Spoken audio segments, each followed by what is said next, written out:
السلام عليكم ورحمة الله وبركاته. أهلا بيكم في قناة يوميات عدن معشة. النهاردة قلنا نغير المود بتاع الفيديوهات شوية.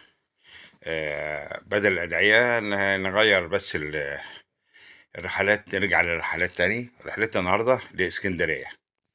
هتشوفوا في الأيام الجاية إن شاء الله موجة من الفيديوهات كده جميلة جدا في اسكندرية والأماكن اللي احنا رحناها، الشاطئ والكورنيش وكده. ده مدخل اسكندرية، أتوبيس لسه ما دخلش من بره.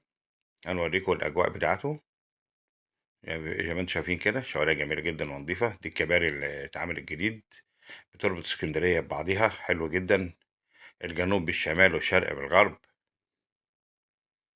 اهو. شوارع جميلة جدا ورائعة. كده عند المدخل، ناحية عدينا كده ناحية كارفور في المدخل اهو. بقى نخش ادي دي العماير بتاعت جرين بلازا من بعيد. وطبعا منظر جميل جدا، منظر التكوسة بتاعت تاكسي الاسكندرية الأصفر الجميل. ها، اهو ده على كوبري من فوق اهو.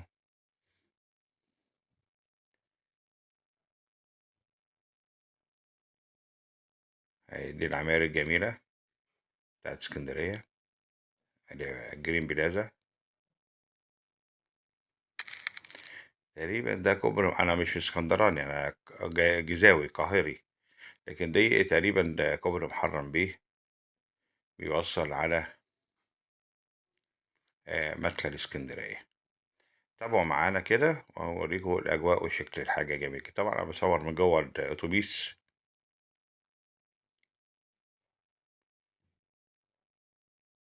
لو كان في مكان في الأتوبيس قدام كنت صورت لكم من قدام، لكن أنا بصور من إيه وأنا قاعد جوه جوه الباص. إيه دي الأجواء دي يا جماعة كانت في العيد، عيد الفطر المبارك أهو. لما كده بدأنا نخش على المدينة.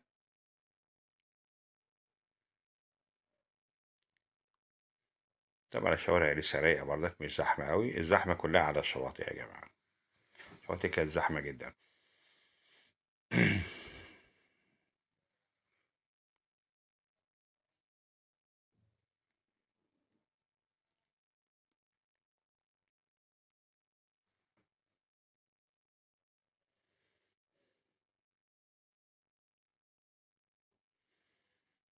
دي الكباري اللي من بره.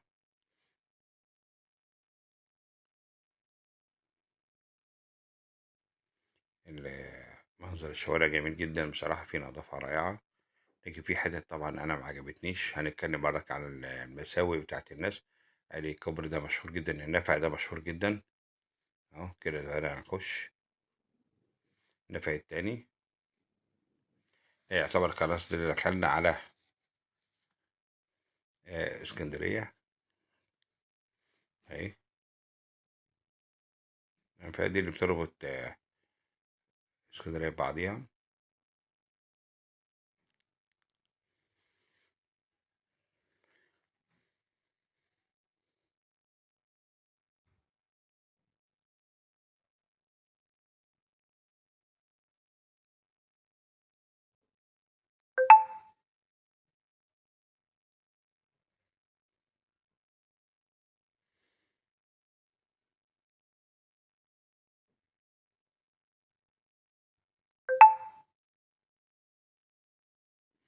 أهي دي المدارس الصناعية، حاجة زي كده زي ما أنا فاكر.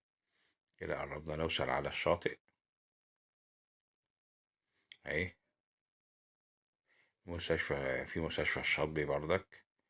كده المدخل ده من ناحية الشاطبي أهو.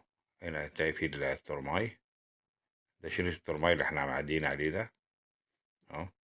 فاكره بعد كده الشاطبي، مستشفى الشاطبي وشاطئ السلسلة وشاطئ الشاطبي.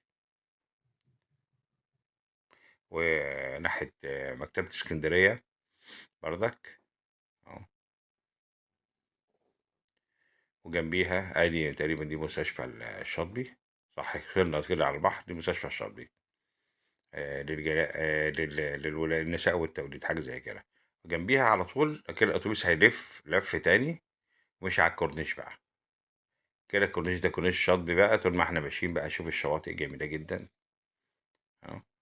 لسه العملية رايقة شوية، لكن على الشواطئ زحمة، لأن الجو بصراحة كان ممتع جدا اهو.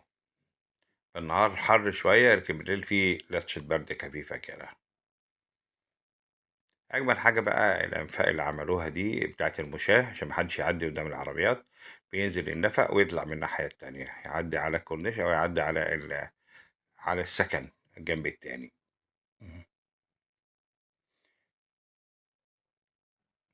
هناخد جولة كده سريعة على كورنيش اسكندرية بالباص أهو.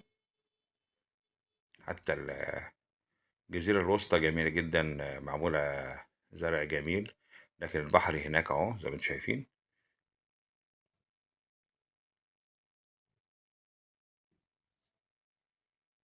في حتت بقى اللي يعني لسه بيجددوا فيها أو بيطوروا فيها شوية، بيعملوا توسعة يا جماعة للكورنيش. هنشوفها في الرجوع، يعني هي بادئة من ناحية المنتزه والمنظرة والعصافرة، كل ده بيوسعوا في الكورنيش عشان يبقى الشارع أوسع شوية، لأن هناك الحتة ضيقة بتتخنق، بتبقى فيها خنقة كده. هنا الأتوبيسات دي بتاعتهم جميلة جدا مكيفة و أهو دي إشارة يا جماعة، إشارتهم بردك واضحة وجميلة ومكتوب عليها، كأنك في أوروبا بصراحة. بصراحة أنا بعجب جدا باسكندرية وجمال اسكندرية وأهل اسكندرية.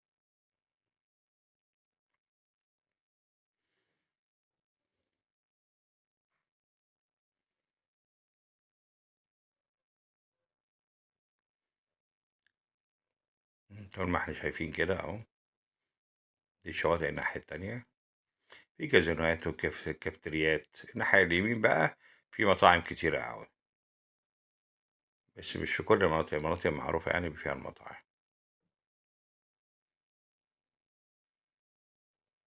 مش ماشي بسرعة جامدة شوية، لأن الشوارع رايقة وجميلة، ما بيقفش إلا في الإشارات يعتبر.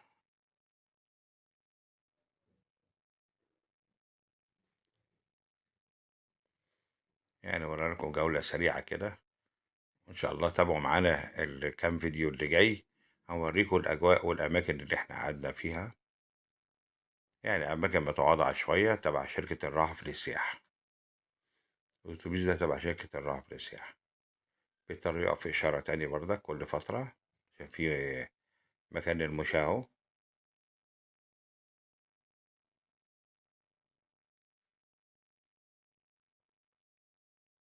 وإلى اللقاء في حلقة جديدة. السلام عليكم ورحمة الله.